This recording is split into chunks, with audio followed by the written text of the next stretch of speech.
Last week in our 90s French hot hatchback series, we gave my £4,000 Cat-C write-off Clio Williams the love it so desperately deserved after being off the road for 14 years. We swapped the suspension and brakes, painted various panels with rattle cans, and even had the engine out for work. The result was, to these eyes at least, not half bad. And with the Clio now ready for our trip, there was one very big Renault 5-shaped problem that we still had to fix. Because if you remember 2 weeks ago, this engine simply refused to play ball. So we picked things up with our mate Peter, aka the Clio Whisperer and maker of looms, to try and fire the old dog into life. But as you're about to see, that'll prove far easier said than done. So, we're going to start with doing some checks of what all these relays are, what all this wiring is, where it goes and what it's doing. And we might plug into this old Adaptronic ECU. So have you heard of Adaptronic? I have, okay, because none of us had. Are they shit? No, 10, 15 years ago they were a lot more popular. This has now been taken over by Haltech. Oh, wow. So it's an Australian company, and Haltech now own everything to do with Adaptronic. How confident are you that you can get this started this morning / today or ever? Well, I mean, ask me that in an hour. All right, okay. Okay. Let's do some checks first. Make sure we've got power everywhere we need power. Gotcha. So we tried to start this on Friday. Yeah. We've got fuel now. We have spark, and I believe we have an injector trigger because we've got a crankshaft signal because the rev counter moves. It does bounce. So we do have an issue with a relay down here where it's cable tied and the fuel pump is on all the time. It does tend to turn over, and then there's like a bit of a, it sort of gets a bit hard to turn over. I don't think it's an issue with the engine because it doesn't do it with the plugs out. I think it's maybe a timing issue. So Peter, you've got a very busy day. Yeah. Very busy day. So Peter started investigating, and only 30 seconds later it was apparent that he was already regretting his decision. Just taking a few bits of tape off, just start having a look at what outputs and inputs we've got, and there's some lovely soldering going on here. No, that looks quite sore, doesn't it? It's not going to help us, is it? No. That is shit. Oh. It just gets worse. Oh wow. Oh my God. Wow. That's a real hazard because that's thick wiring as well. That's not going to carry a lot of load before that starts going, really, is it? Same. We'll leave you to it, Peter. Yeah, thanks. Good luck. And then after we'd spent a few hours working on the Clio Williams you saw last week, Peter called us over for an update. So we've removed a lot of the bad wiring, the horrible relay setups. I haven't actually changed where anything goes or what it does. I've just repaired everything. We've got some new relay bases in there, bunch of new wiring, put some ignition lives to where they should go rather than some permanent lives. So hopefully this should now all work and be a lot less dangerous than it was before. All right, fingers crossed. Fingers and toes crossed, everyone at home. Let's see if this Renault actually works. Are you ready? Otherwise, it's a very expensive ornament, yes. Yeah?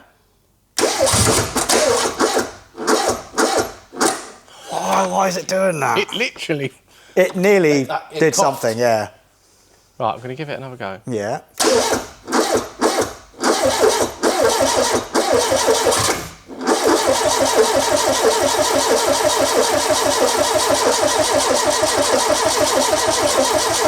Come on.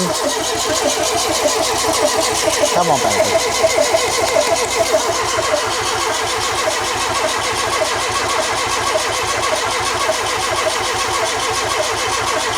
Sounds a bit dry. It wanted to go then. It spluttered the first time, didn't it? It did, didn't it? Pop the ignition on. Oh, Got no. nay power to the fuel pump. Or we need a button. Just flick the ignition on. Sorry, how do I turn this off? Sorry. Maybe the wiper's off. They won't turn off. The ignition's not even on. Oh no, the ignition's on. Oh. This relay's not triggering. For some reason, the fuel pump wasn't getting any power, so Peter ran power directly to it to see if he could get it going. Oh. Now I can hear the fuel pump. Oh. Shall I nummy it? Go on then. Come on. Are you ready? Yes. Are you sure? Yes. Okay. Please. Oh my God! Oh my God. Do it again. God. Do it again. Come on, girl. Come on. Come on, girl. Come on. Come on, girl. Come on.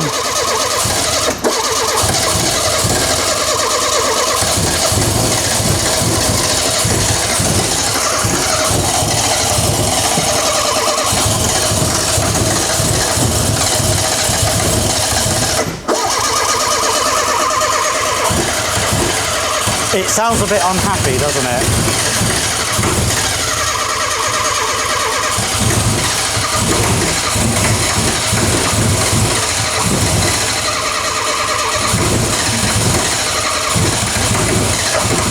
Still very unhappy about something. It's relatively unhappy, I would say. Yeah. But progress has been made. Peter then thought it might be a problem with the HT leads being in the wrong order, but luckily we still have a Volvo 480 Turbo in the yard that we can compare against. Right, so if I look in my little videos. So where did we start with? So number 1, which is This one? this one here. Is it the one I'm pulling? Yeah. Bottom right, yeah? That's correct. Goes right. Bottom right. Number 2, which is that 2 one. is the next one, yeah. This one? Bottom left. Bottom left. Bottom Yep. left. And then number 3, which is this one. Yep, top right. Top right. Ah. Top right. It's got to be just either bad fuel or bad quantity of fuel. Bad ejectors. So the map sensor we know works. Could it be because the MAF isn't plugged in? I don't think the ECU is using the MAF at all. Do we It's know purely that? map and TPS based. Do we know that though? Is But it even if the MAF was unplugged, it would just assume worst case, so it would still a lot run. of these older stuffs don't? Well, mind you, it is a standalone, but a lot of the older stuff doesn't even run without the MAF. True. I also think that maybe we need to just get this stale fuel out of the car. For the rest of the day, Peter toiled away at the Renault 5's ECU and wiring, trying to figure out why the damn thing just wouldn't fire up. But eventually the day was done, meaning that we had to resign ourselves to the fact that the Renault would probably never start. That is, unless we found some sort of miracle. Right, so it is now the next day, and unfortunately Pete couldn't get this car running, and we made a judgment call and worked out that this ECU and wiring loom is completely toast, which is why we have Edwin. Edwin, nice to meet you. You have come down from Motorsport Electronics to hopefully, what you actually said earlier on, and I'm going to quote this. You said, "I'm not leaving till it's running," and I'll hold you to that. You've come down today with a Motorsport Electronics ECU, and you're going to custom make a wiring loom for this car today. You reckon you can get it done? I reckon so. I bought all the gear, harnesses, ECU, sensors. I don't reckon we should have too many difficulties as long as the engine's happy.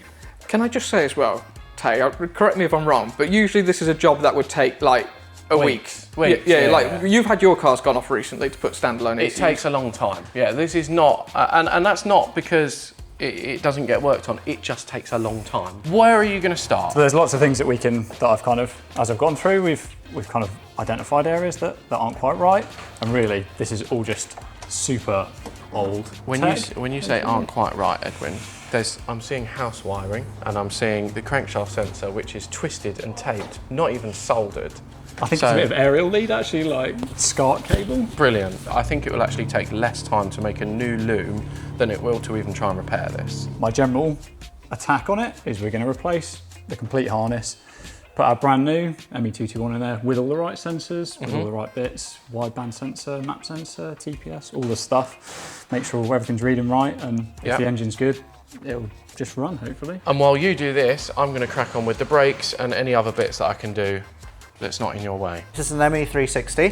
221. Oh, it's a 221? 221, I thought we were getting the 360. 221 for this build. Okay. It's the perfect solution for this.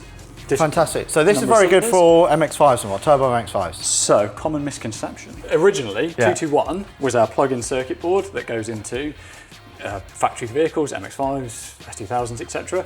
We basically were inundated with so many requests for that ECU, but for a universal fitment, that we designed and built the product that you see before you. Wicked. In a bullet aluminium case that suits everything. Yeah. But 221, 4-cylinder, Cool. basic. Got you. As I got in today, right, you said, do you want the good news? Yeah. And I said yes, and then you said it's 60 teeth to the 2, right? So that's good. That's good. What does that mean? Basically, Yeah. see them little teeth there in the I see with them the little gearbox? teeth, yeah. They're picked up by this sensor here, Yeah. which is a crankshaft sensor. And there's 58 teeth, as Edwin says, and then a gap of 2. Yeah. And that gap of 2 is where top dead center is on cylinder 1. Okay. So that the ECU can pick that up.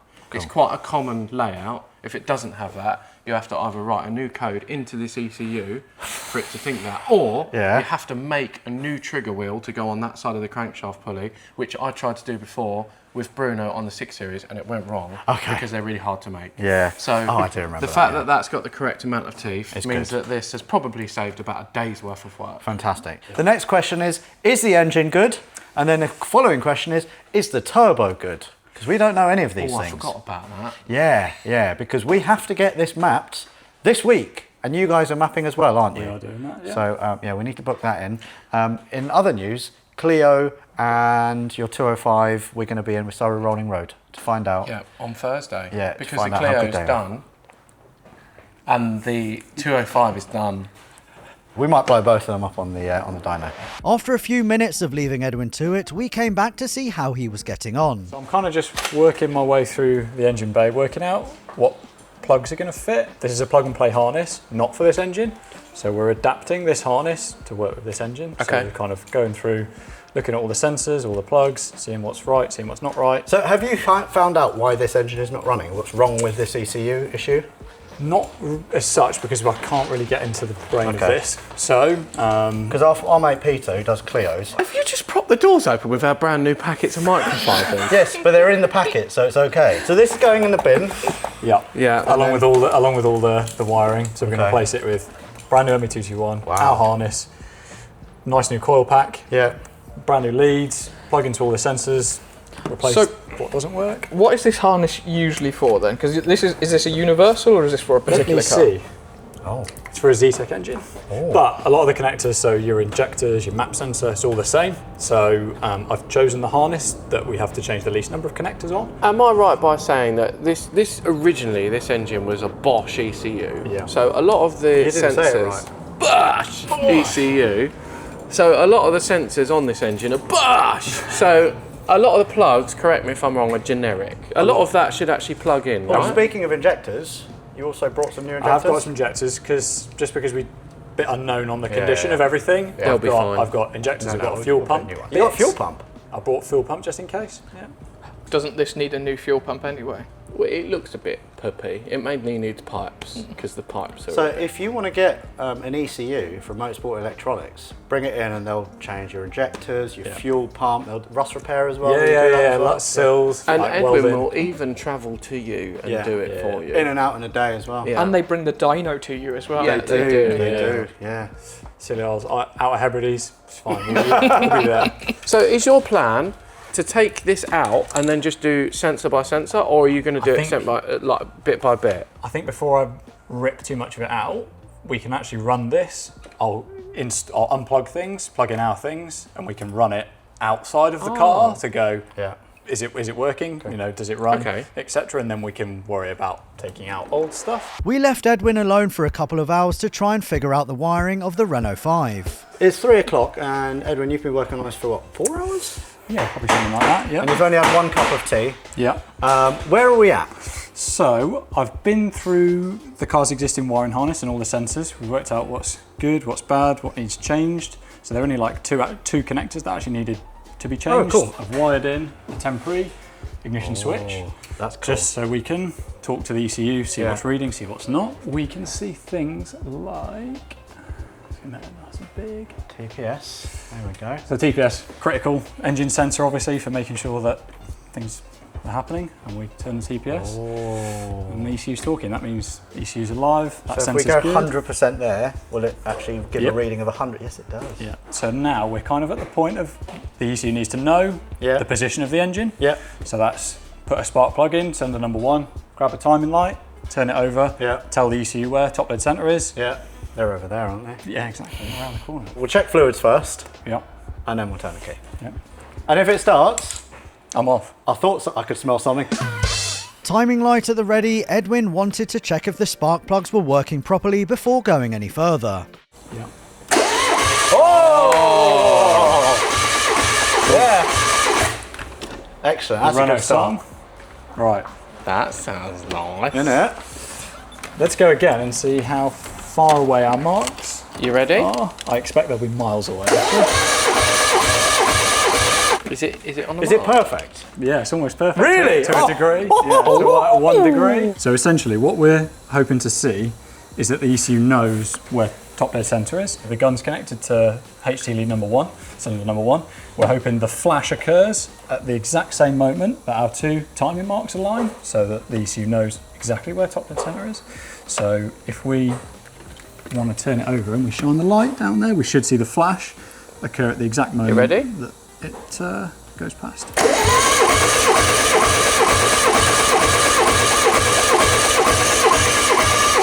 So that's very nearly perfect. So we have to adjust it a tiny bit. But the way that the timing is now, the engine would still run. Yep. So you're just going to get it perfect, and then we'll try for our first start. And then we'll plug our injectors in, test all the injectors, because the ECU's got some nice functions for running through injectors 1, 2, 3, 4, make sure they all click and buzz and do what they're supposed to. Give it a whirl. See Edwin, if this works out, Taylor and I will do despicable things to you. I'm prepared for that. And with some help from Taylor, Edwin got the injectors plugged in, and we were ready to see if the Renault 5 would turn over and run. We've checked our timing, all of our sensors are reading in, Yeah. tested all of our injectors with the fancy test functions to say, yeah, they all work.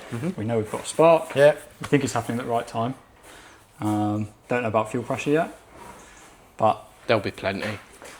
It'll be fine. it seems... And we have freshish fuel in as well. Yeah. And Fresher as a fuel. reminder, this car probably hasn't run for minimum 5 years, we think. Yeah. Probably. We'll see. Yeah. So today is the day that we find out if it will spring into life. And then we find out if the engine's good and if the turbo's good. Because if they're not, then we need to find another engine. We're not good. Are we ready? Bit of crack. Yeah? Yeah.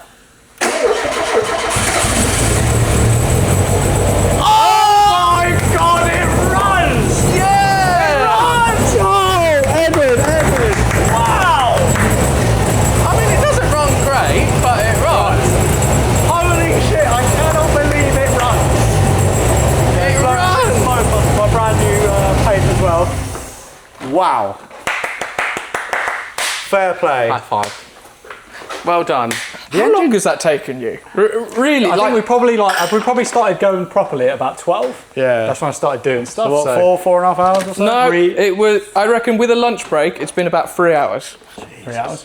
But that's the beauty of high quality electronics and plug and play harnesses. Are you saying that this is potentially something that we could fit ourselves in the future? Easy peasy. Yeah, easy peasy. I see a challenge. If you can coming wire a along. plug, in fact, you should do a Then you race. can You should dri- do a race. You should have 2 cars. No, I will lose every time. To But be we do fair- have a Suzuki X90 that needs to be turbocharged. Yeah, and it needs a standalone ECU, so...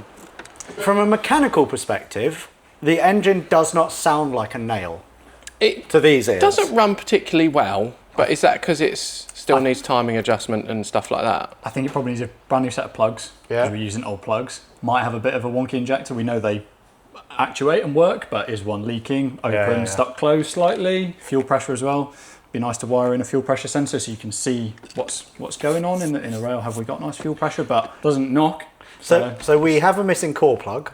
Yes. What does that mean? That means that it's a freeze plug. Yeah. So it's designed to pop out if the coolant in this engine ever freezes, because when water freezes, it expands and it can crack the inside of the engine. Now this one looks like it's rusted out and it's poured coolant out all out the back of the engine. So to replace that, I need to take the exhaust manifold off. So we have to replace that core plug. Yes, because it doesn't have any coolant in it at the moment. But shall we start it up again and see if it will maybe clear a bit and run it for a minute or so? Yeah, if you're I confident. mean, see if the turbo works as well. Yeah. You've got a big oil leak. A big oil leak. Yeah. Oh no. Oh shit.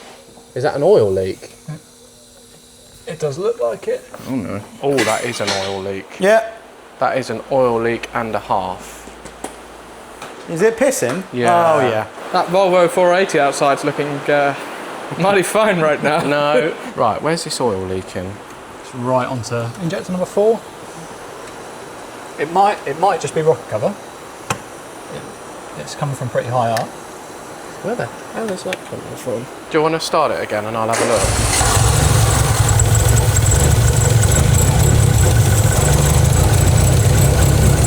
Oh, okay, yeah, switch it off. I think there's just a bolt missing, and I think it just goes into the cylinder head.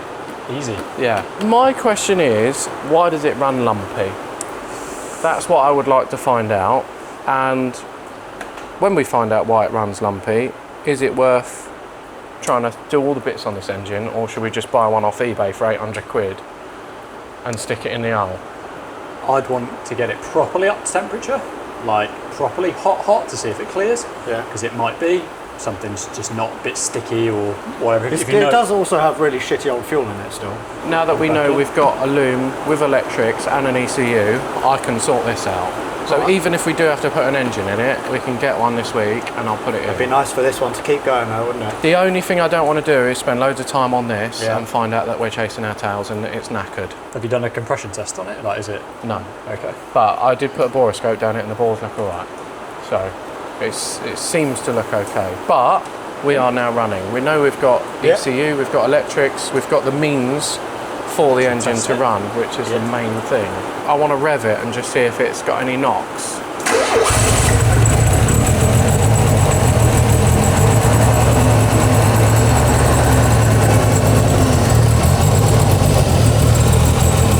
Well, we've got a turbo that's not seized.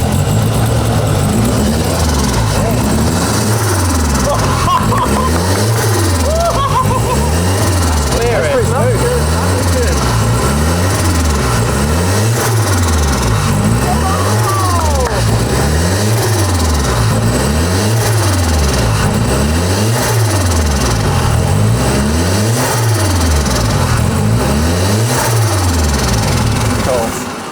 Yeah, that's that'll do. That'll go again. Yeah, that when you rev it, it clears. With the engine and turbo sounding healthy-ish, for now at least, we left Edwin to tidy up the new wiring, at which point Tom arrived to check on progress. Edwin from Motorsport Electronics has been hard at it since about 12. It's 5:30 now. You've done about 5 hours of work of sorting, and there has been some progress made, has there not? I like this. Yeah. Core pack, better than that. Yeah. And we have a new ME221 ECU Excellent. that just nestles. That wiring instantly looks better than what we were looking at the other day. Yeah. It's a lot nicer, isn't it? It is a lot nicer. Timing was good. It was out by 1 degree, wasn't it? Couple of degrees. When you say the timing was out, what were we using as a trigger? The standard pickup. Right, okay. So, but that's a programmable ECU, yeah? Yeah. So, why, I don't understand. What do you mean the timing was out? So the ECU's magic number into how it understands the relationship between the tooth, the missing tooth, the sensor and TDC. Yeah, was this 36 minus 1 or It's a 60 minus 2. 60 minus 2, Yeah, okay, yeah. fair enough, yeah. Yeah. So it was just a little bit out. It was, yeah. So we started with a base map, and it can be anywhere between 0 and 720, and it was just a couple of degrees different from the base map. So literally just time and light it, mark up TDC, and make a small adjustment. Okay, right. So we've got timing, and we've got fuel injectors pulsing there. Yeah. So we can run through the software and test 1, 2, 3, 4, make sure they're all buzzed. And Nice. Would you like a demonstration as to what Edwin has achieved? Are you ready? Come on then.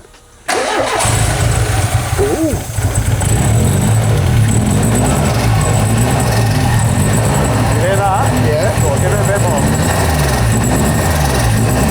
Yeah? That'll do, yeah? The turbo's actually doing something. The turbo is turboing. There is obviously a lot of work to do, Yeah. but she runs. Well done. This car is going to Monaco, thanks to Edwin. Wow. I can't take all the credit. Well, it certainly wasn't us, so Yeah, it it wasn't. definitely wasn't him. So it's still got a bit of stale fuel in it, and we still can need to smell give that. it a good going over. We need to do cam belt, auxiliary belt. We've checked to make sure the fan works, and the fan does work. Yeah. Are we now running the fan off the ECU? No. No, is it No, just standard a standard switch? Yeah, okay, yeah. fair enough. We need to, secure the wiring and the coil, button up a few bits, give it a good servicing going over. We need to do some fuel lines, give the coolant system a good refresh. We need to sort that core plug out. Yeah, the core plug's going to be a bit of a Once pain, we've isn't done it? that, we need to run it up to temperature. We need to do brake suspension. Who's dyno in it then? Where are we going to dyno it? We're going to take it over to your place to do it? Yeah, so we've got our sister company MTech. We've got a nice rolling road, and they can. So that's happening later this week, Tom. And then after that, we need to get it MOT'd, and then we're going on Monday? Maybe Tuesday. Maybe Tuesday. But before that, because this car has been in the wars, we also need to give it a proper clean as well. And we need to give it a full respray now that we're at Dabham with a... This does not need a respray. No. This is actually the best condition car. Bar none. Metal-wise. So yeah, metal-wise. So in terms of paint and looks and stuff, it's this. Then it's probably the Clio, and then it's your 205. Okay, I'm guessing. nice, yeah. Anyway, for now, thank you very much to Edwin from Motorsport Electronics. Well Yes, done, Edwin. Thank you, Edwin. It's Well amazing. done. Yeah. If you've bought yourself Very a impressed. car that doesn't start, then give them a call because they'll come out free of charge and they'll only ask for 1T. Now the job's over to you, Tay. Oh, don't look at me, it's his car. Okay, Tom, you got a core plug to put in. Yeah, no, I need the boys got to do it. I'm busy. It's his car. Why do you buy all this shit and I have to... Oh, While Taylor gets on with that core plug, this is Editor Mike's brand new BMW Z3 that he only bought after doing a car vertical report, which is why I'm here to remind you to run a car vertical report if you want to buy yourself a used car, van or motorbike. So as you can see, Mike's Z3 looks to be in really good condition, and that all corresponds on the car vertical report for this particular car. The only thing that concerns me is the amber warning for mileage, but if we scroll down we can see that that's only been flagged up because this car has not been driven a lot between 2014 and 2025. In fact, only about 100 miles, but that means that this car was simply off the road. However, if Mike wanted to blow the budget and buy himself an Audi R8 project car, this would be one to avoid because we've got amber warnings for mileage and finance, damage and theft looks to be okay. The pictures look to be nice when the car was sold. Scroll down, let's have a look at that mileage graph, and you can see that in May of 2020, this car had 26,999 miles, and then about 6 or 7 months later, that went down by 10,420 miles. But that's not the only thing we want to check out on this car because it still also has a lease on it. So if you want to make sure that the car that you're buying has got a clean history, always, and I mean always, make sure you run a car vertical report on it first. What's more, you will get a juicy 20% discount using the code AUTOALEX. Anyway, let's see how Taylor's getting on. Right, so today is the next day, and today I'm going to be looking at the core plug, the coolant leak, and all the serviceable items on the Renault 5. So, by the end of today, what I'd like to do is get this engine full of coolant, run it up to temperature, make sure it's all serviced. I'm going to change the cam belt, I'm going to change the fluids, the spark plugs, and most importantly, I need to replace the core plug down the back of the cylinder head, which is causing the major coolant leak. To do that, I need to remove the inlet manifold, the exhaust manifold, potentially the turbo, and get down to the back of the cylinder head, remove the old core plug and put the new one in. So I've got a lot to do. Let's crack on.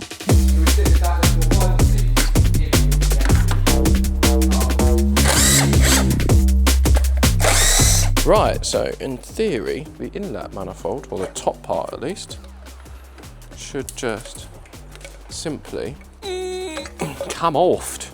One plenum. What have we got in here? So next up, I need to take the lower part of the inlet manifold off and the exhaust manifold, and there's a series of nuts all down there. So hopefully they all come out and don't snap. If they do, we're up shit's creek without a paddle. Well, that's come undone.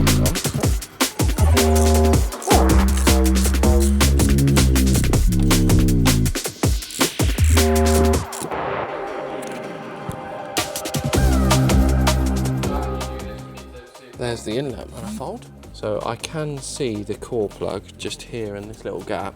I'm going to try and dig it out with a screwdriver and see if I can get the new one in there. Otherwise I'm going to have to take the whole turbo and downpipe off, which is a pain in the arse. But removing the core plug ended up being a lot more difficult than I expected. So I've just taken the thermostat out. I'm just trying to get to the back of this core plug. The problem is at the moment I can't get it out, let alone all of it. It's very corroded in there.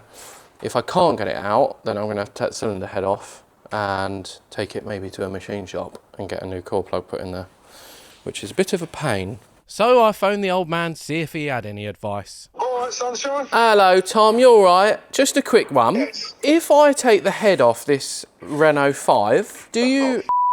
Well, I've got the exhaust manifold off and the inlet off, and I can't quite get this core plug out because it's really corroded. And I thought, well, it's not that much more work to take the head off. If I take this off, have you got a man that can maybe just, is it worth just, have you got a straight edge? We just check to see if it's warped, if it's been overheated. I've got a straight edge, and if we need to get it licked over, I'm sure we can sort something out. You reckon we could do that a bit sharpish? We probably could, yes. All right, do you reckon I should just get the head off, just because it's worth checking it? And because I mean, if this core plug has blown out, and it's got a bit hot. If it's not much more to do, everything you're saying is making sense. Where's my decision made? Let's get the cylinder head off.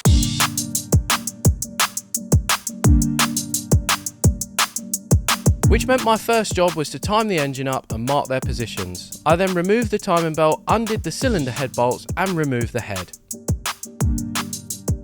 The cylinder head should come off like that. This is the head gasket. We've got the cylinders here. We can now inspect the bores while we've got the head off, and we can inspect the head gasket, and we can also check to see if that cylinder head is warped, to see if this engine has been overheated at all. And I can actually see already, first looking at it, that this head gasket has definitely been replaced not terribly long ago, but the water jackets are very corroded.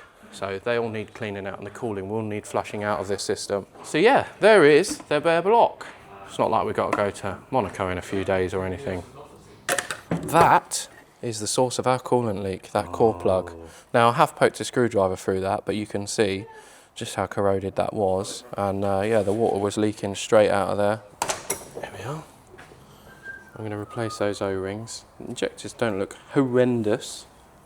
They look like they've been refurbished at some point, so I'd say they go again. And that bolt missing there that goes through to the cylinder head was the cause of our oil leak when we started this up yesterday. So I will need to replace that bolt. With the head now off, I buzzed over to Tom's workshop so I could see what he thought of the head of his Renault 5. We want to make sure this is flat. Yes. That's what we need to do. So to do that, we need to get a straight edge, don't we? And we're going to leak down test it a little bit as well. We could do that while we're here. How do we leak down test it? Well, not leak down test it, just check it for valves, for leaks. Yeah, that's probably not a terrible idea, is it? So really what we're looking for to see if we can see daylight down it. You can see daylight down it. But this head is not clean enough yet to stick a straight edge on it. Oh, okay, so it has to be So yeah, clean. you can't put a straight edge on top of a carboned. Yeah. So, but look, if I go there, what's it like there, Tay? Yeah, I can see That's a bit actually all right. Is it? I can see light here. Yeah, what type of gasket we got on it? It's a composite with the rings. Yeah, with firing rings in it. Yeah, so you'll get away with a lot more. What we're going to do is we're going to clean this face up quickly, then we're going to stick the straight edge back on it, and then we're going to pour some fluid down the ports to make sure that the valves aren't leaking. To be honest, the head gasket that came out of it didn't look horrendously old. So you don't always have to skim ahead. If it's You only need to skim ahead if it's warped or if it's got corrosion and pitting in it. It is good practice. If we had more time, I'd probably pop the valves out, lap them all back in, skim the head, just so I know that it's we've done as good a job as possible, but we are slightly limited on time. That is not perfect, but that'll do. I can tell you with my engineer's eye, that's pretty good. Yeah? That looks good to me as well. Yeah, and I've got no real rock in it. By rock, you mean when you hold it on, it doesn't If you have a rock warped about. cylinder head, you'll either end up with a big gap in the middle there, so I can see daylight through it, or be bowed in the middle and you can go like that.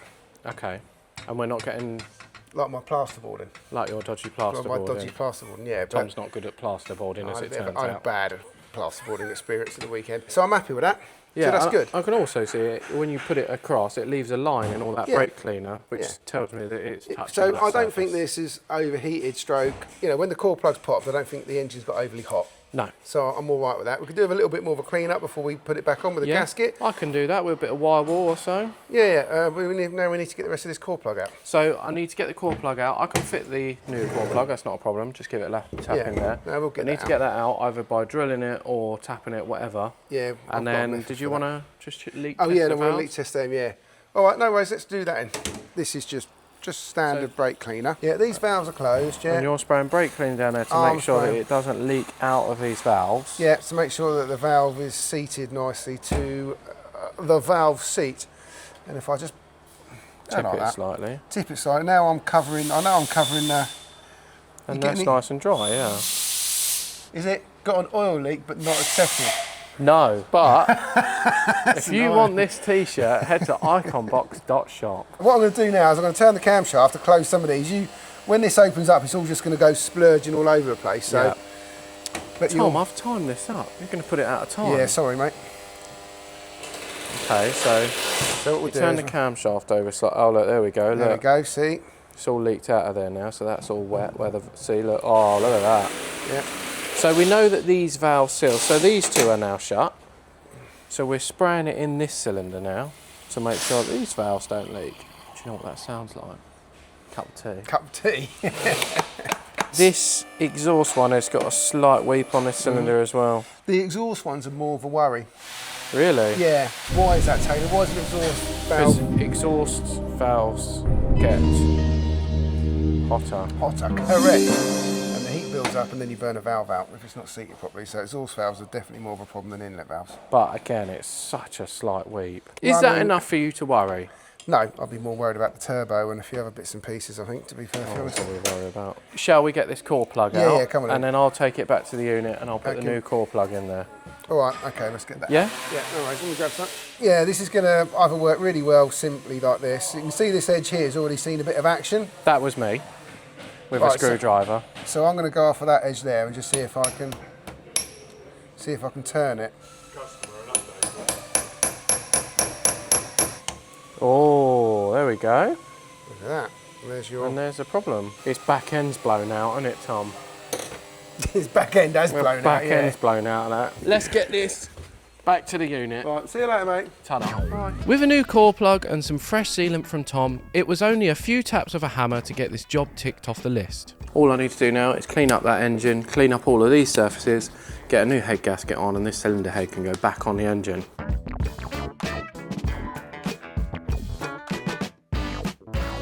All right, Tay, I've got some bits for you. Oh!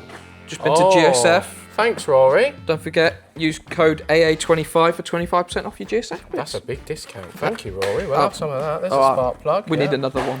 Lovely. All I'm waiting on now is a head gasket. That hasn't arrived yet. So with progress at a standstill, I cracked on replacing the knackered old brakes, but there was one very big problem that I couldn't ignore. Right, so the Renault 5's engine is now completely stripped down. I've even actually removed the turbo. Now, the turbo, I did take the intake pipe off and it's got loads of play in it. There's too much play in the impeller and the impeller's actually been catching on the edge of the housing in there. If you leave this on the car and drive it, especially do some power runs, this is probably likely to fail, cause loads of burning oil.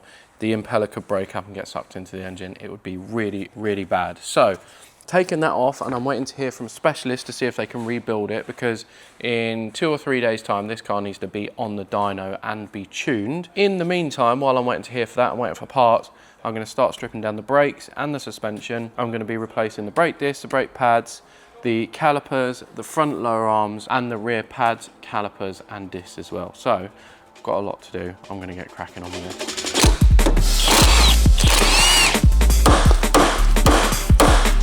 God.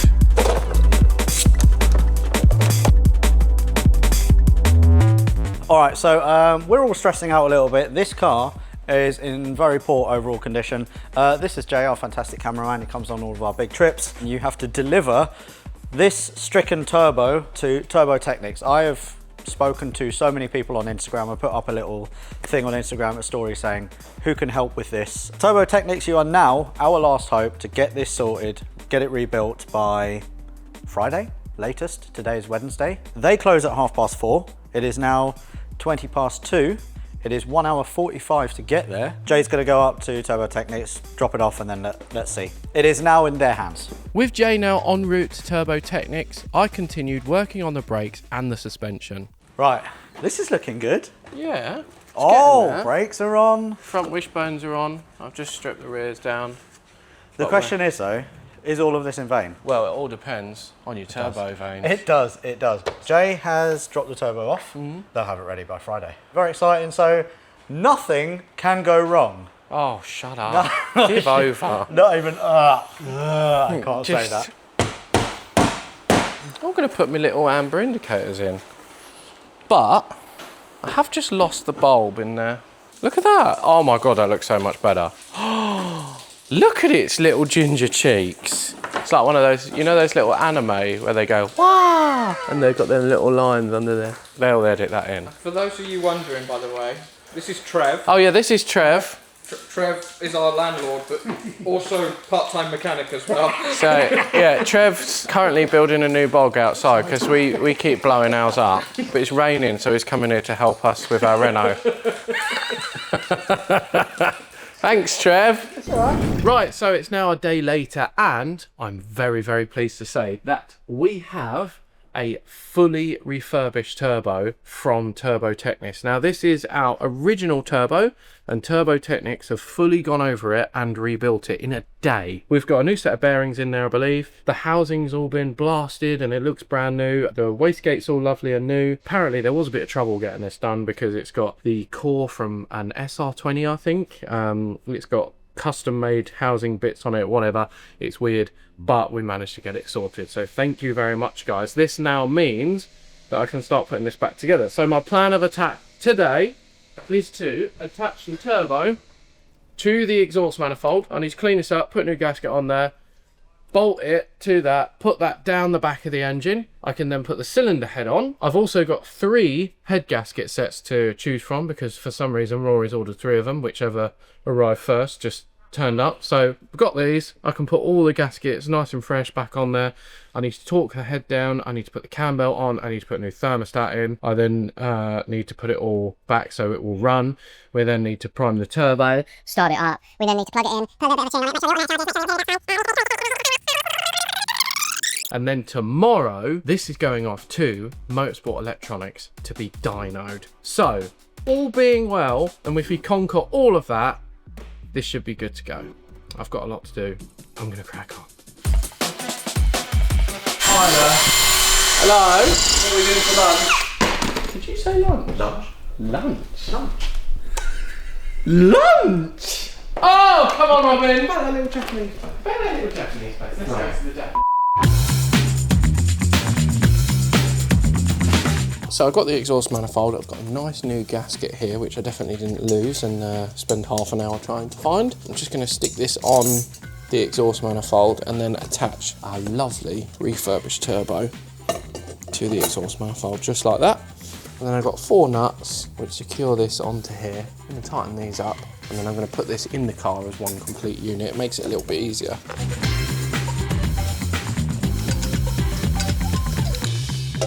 Right, now that the turbo is attached to the exhaust manifold, I'm going to pop it down in this hole, down here, and then I can connect the coolant and oil lines, and potentially the downpipe. I'm going to have a little look, and then I'm going to put the head on, and then put it all on the head, and then carry on with the timing belt, etc, etc. And just as I was getting the turbo and the exhaust manifold into position, old man Tom arrived to give me a hand fixing up his car. You seem to have made some progress, and we have a turbo. We do have a turbo, yeah. So we got very lucky. Turbo Technics have pulled it out of the bag, and they've done a day turnaround on Day on a turbo, yeah. That's really good. So I've bolted it to the exhaust manifold. I've put the exhaust manifold down the back. I've put the the coolant feed and drain lines on there. What we need to do is change the oil on the car, and then crank it over before we start it. And then just flush out all the old stuff. Yeah, I'll purge it. Fair enough. Just because they did say that the old turbo had failed due to oil and coolant contamination. Okay. So we need to investigate that. But the head is pretty much ready to go on. Before I put the cylinder head on, what I'm going to do is blast a bit of brake cleaner just down the bolt holes for the head bolts. And then I'm going to blow them out with an airline. Can I be a Wally? What? Why are you putting the head on before you purge it? Just because I didn't really want it to go everywhere, and I thought, well, I'll just crack on and put the head back together, and then just do that after. Just easier to crank the engine over, isn't it? No. The reason I do that is because when we screw the head bolts in, if there's any coolant or oil that's gone down those holes while I've had the cylinder head off, as we screw it in, it will actually compress that fluid and it could crack the block. So if we don't clean those holes out properly and there's stuff in the bottom of those, it will actually completely destroy this engine. So they need to be dead clean. I'm going to give the block and the head surface another quick brake cleaner before we put it on, and then we can put one of 3 head gasket sets. Oh, yeah. Put the head on, torque it down to the correct settings. There's a procedure to follow, and then we can put the new thermostat and stuff in like that. So just one question. What are we using for boost control? I haven't worked that out yet. We'll get to that when it's running, shall we? Yeah? I'm just curious. All right. Yeah, without further ado, Tom. Okay, come on. Shall we crack on? Yeah, come on. Let's start cleaning this out.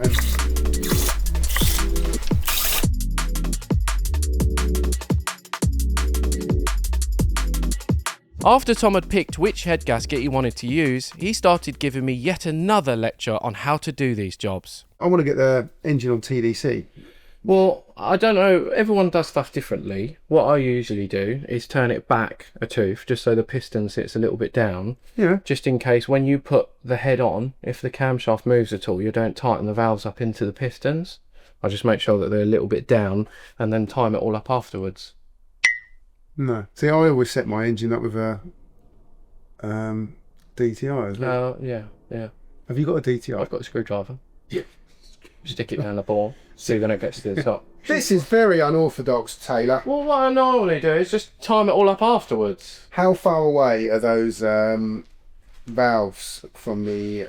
how far away is that cam from? Well, this one, the cam needs to be... It's at the moment there, and it needs to be there. Right, so is it right on the edge of it? Actually, no, do you know what?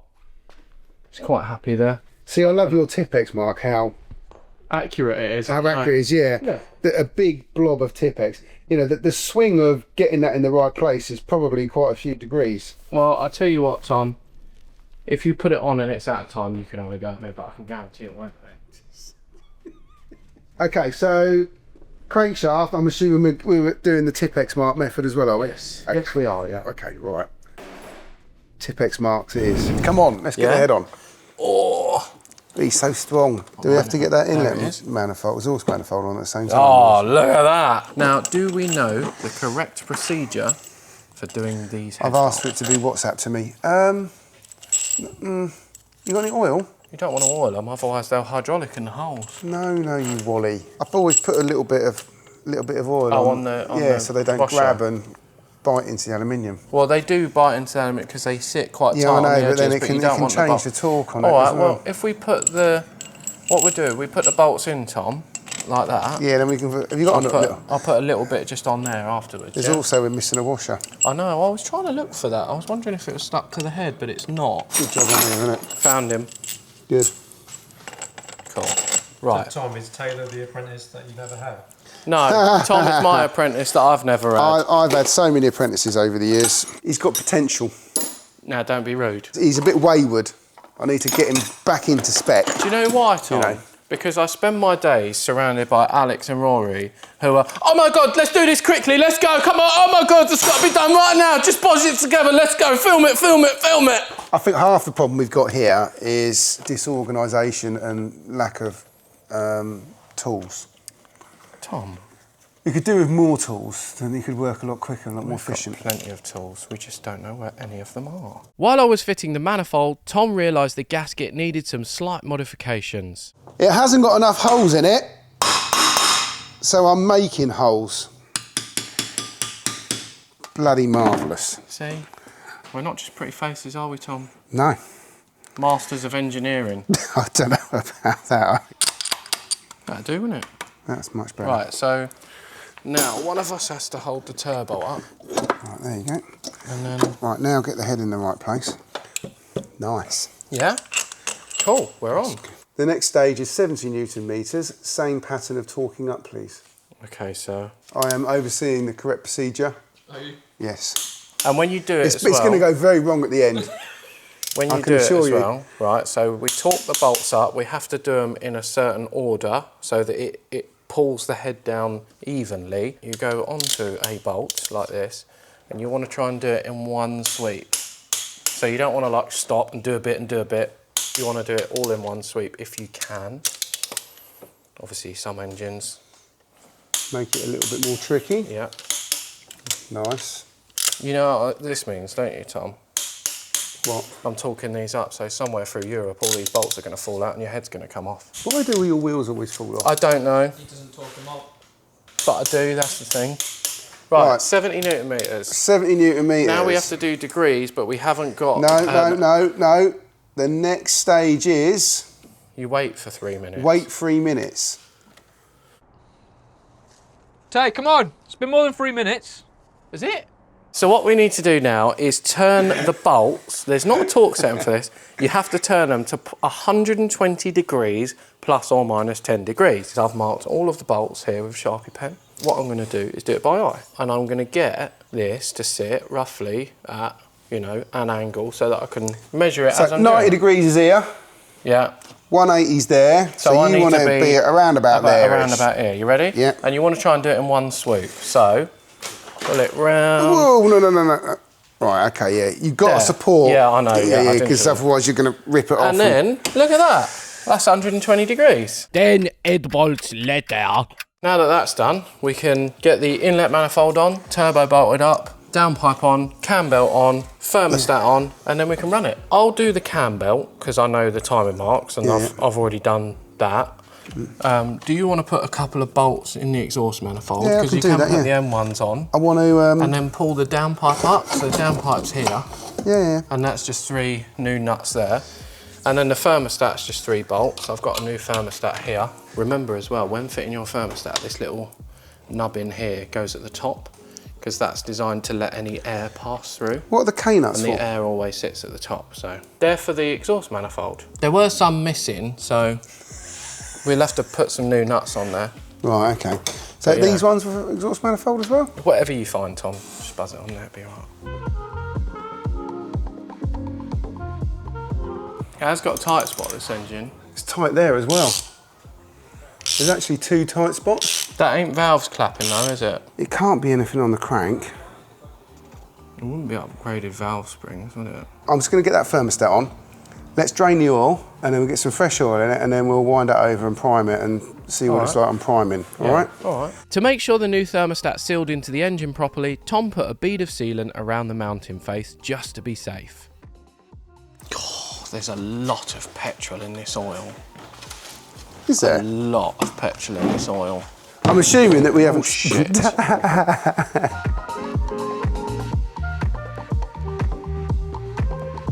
So the sump plugs in, oil can go in. Nice Febby oil, as always. I've learned that's what you're doing here. So what we're going to do now that we put the oil in, we're going to turn it over with the key. So we're going to connect the battery, turn it over, and then we are going to put a little cloth just over the turbo oil feed line down here. Hopefully some nice fresh oil will come out of there, and flush all the old stuff through, just in case there's any crap in the line. We don't want to run that through our nice new turbo. All right. Whoa, fuel pump. Forgot about the fuel pump. Yeah, go on.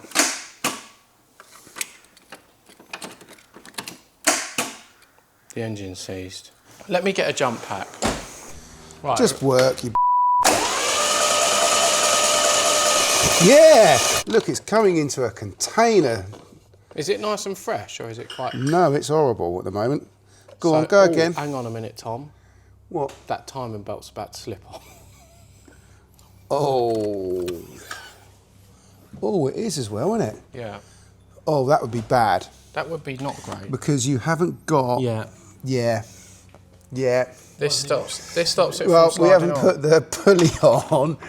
Which stops it from sliding off. Yeah, that would have been really, really bad. That would, no, good law, I noticed that, wouldn't it? That is why we purged the turbo oil system, because if we hadn't have done that, then upon start up, all this old petrol-y oil, which stinks of petrol, would have gone straight into the new turbo and scored the bearings in the turbo, and it would have had a premature ending to its life, wouldn't it, Tom? Yeah, correct. So we've got some nice fresh oil coming up there now. So we need to put the banjo bolt back on, connect the drain line, put the HC leads back in, spark plugs, blah, blah, blah. And then we're going to prime it again. Then we'll prime it again. Because I want to put some oil in the turbo. Yeah, and then we will connect the rest of the coolant lines, fill it up with coolant, fill it up with a bit of this and a bit of dabble, and then we'll start it up. Job's good. Yeah, let's cool. do it. This might be the first time this engine's had any coolant in it in a long time. Before we tested the engine, we connected everything up, and then Alex and Robin joined us for what we'd hoped would be the Renault 5's first healthy run. Ready? Yeah.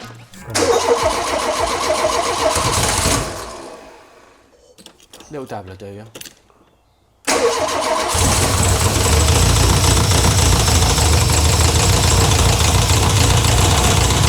Well, that's probably running about as well as it was. That's not valve kissing pistons, is it? It's quite tappy, isn't it?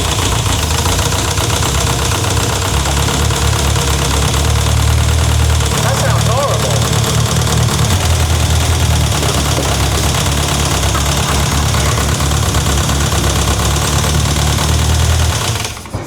Doesn't sound particularly happy, does it, Tom? No.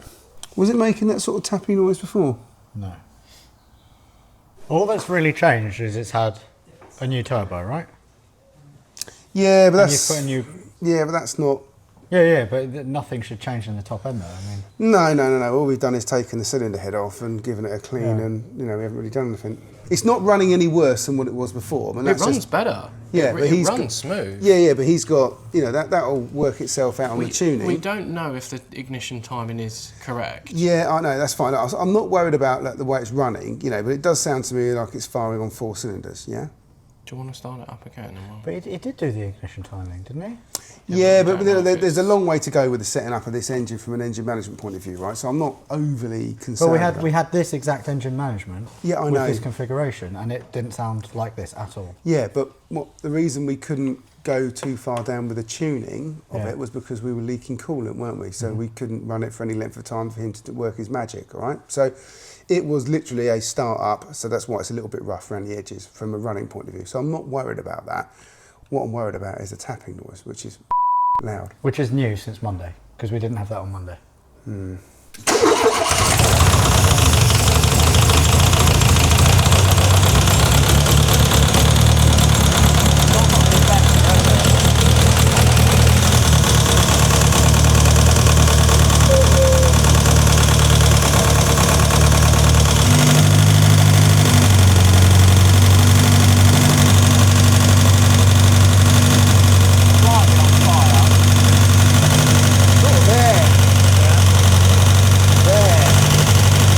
Why the f is it tapping? It's not a tap, it's more than a tap, isn't it? First of all, I thought, is it like a really bad gasket blow? You know? Yeah, I thought so, Yeah, do you know what I mean? Because it was coming over from this side, but it's not. We checked the valves to make sure they all went fully back, didn't they? And we had a little bit of weepage on them, but not... But it was tight when I put the belt on it, wasn't it? It had the tight spots. Yeah. Definitely was a couple of tight spots there, wasn't there? That must be what this is. Tom, Robin and I worked for a few more hours on this engine trying to get it running like it should. And after retiming it correctly, because I cocked it up the first time, the little Renault 5 burst into life properly for the first time in many years.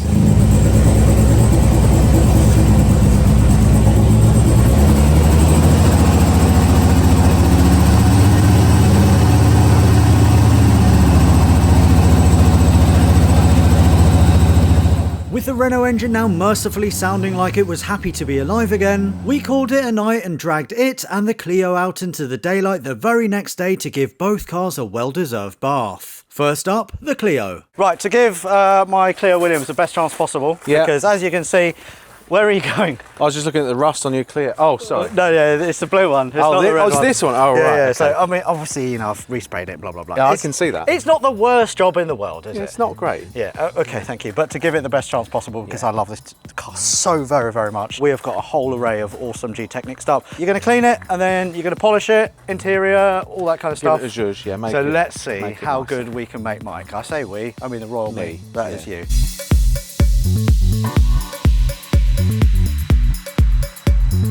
All right, we're gonna put some G-wash in. I've not used this before. It smells nice. It smells like berry flavour or something. Maybe I should drink it.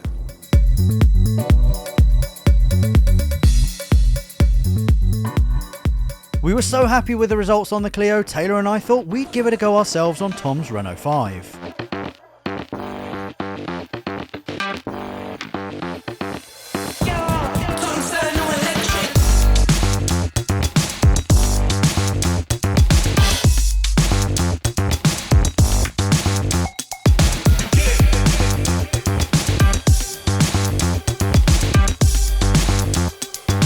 With the 5GT Turbo's exterior clean for the first time in God knows how long, I turned my attention to the interior. I'm going to hit the inside with G-Technic's Tri-Clean, which is not only a cleaner, it's also a disinfectant as well. Let's face it, this is a car of the 90s, so there's probably been some dodgy stuff going on here, so just spray it onto a towel. We don't want Tom getting any diseases.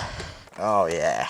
Oh, that's nice. The glass looks like a scene from Titanic, you know, where they get jiggy. The reason it's all like this, it's got my grubby fingerprints on it, is because the window regulator decided it didn't want to regulate the windows anymore. So I've been moving the glass up and down quite a lot. I had to put a new motor in, blah, blah, blah. I'm going to use G-Technic's Perfect Glass Cleaner, which also has anti-static properties, which basically means it will stay cleaner for longer. Oh, yeah. Also smells pretty good. Ooh. And this is like oily fingerprints as well. It's doing a very, very good job. And speaking of a very good job, that's now all 3 French hot hatch legends fixed and nearly ready to embark on a 2,000-mile road trip together. And don't they make a handsome trio? All right, so as you can see, we've got our 3 French hot hatches, our clocks. I cannot believe, and I bet you guys can't believe, that these cars are here. As a reminder, this car has not been on the road since October 2011, and here it is, mechanically sorted, MOT'd, 205, looking good. I mean, it was already quite a sorted car, and you've done a few other bits to make it perfect. Yeah, it's come a long way though. But this, It's what a is miracle. it? It's a What is this miracle. doing here? Have we bought another car and spray painted it grey? Yes. Tom actually entered a competition to win I another did. one of these. I don't know what colour it was. It Did was you red. win? No, I didn't. I was very disappointed. Yeah, okay, which You know. meant that we really had to work hard to get this so one I going. had to work really hard to get this going. And You Taylor did had as to well. work really hard, didn't you, Tom? I did a couple of late You nights. you did one late night, yeah. Was that only the one? It was the one, yeah. Taylor, hats off to you. Also, Motorsport Electronics as well, Edwin for coming out, and Turbo Technics for doing the turnaround on that turbo in half a day. The car lives. And it looks amazing. Look However- how well it's cleaned up. However, don't judge a book by its cover. Yeah. Very good looking book. You want to open the pages. As soon as you do that, there's trouble. We're not home and dry yet, are we? We are not, no. So there's work to do. It needs to go on the dyno with Motorsport Electronics tomorrow. Yeah, so Saturday. we're going to go to the dyno tomorrow, and hopefully everything's going to go to plan. It's all going to be sweet as a nut, and then we'll be ready for the off. I'll be honest, I'm a bit sceptical. So am Because I. this is making some funny noises and it was rattling its nuts off yesterday. We did have a little bit of valve clap, didn't we, Taylor? We did, yeah. And it was causing a few nightmares. So I'm still a bit sceptical, but I Look, hope that it does. We've got a chance. Yeah. Yeah, but it's not over yet. We've not actually run it up to temperature, so we don't know if it overheats. Yep. There's loads and loads of unknowns, so yeah. Many things that can go wrong. And one final thing as well, if all that works out, then we've got an MOT on Monday as well. Yeah. So that also is an unknown. There's a lot of what ifs going on here. Indeed, Yeah. indeed. That car, fantastic. Very, very happy. Tom, You have to wait and see. yeah, good luck with that. So join us next time where we will find out if this car actually makes it or if it blows up. Yay! French cars rule! Did they?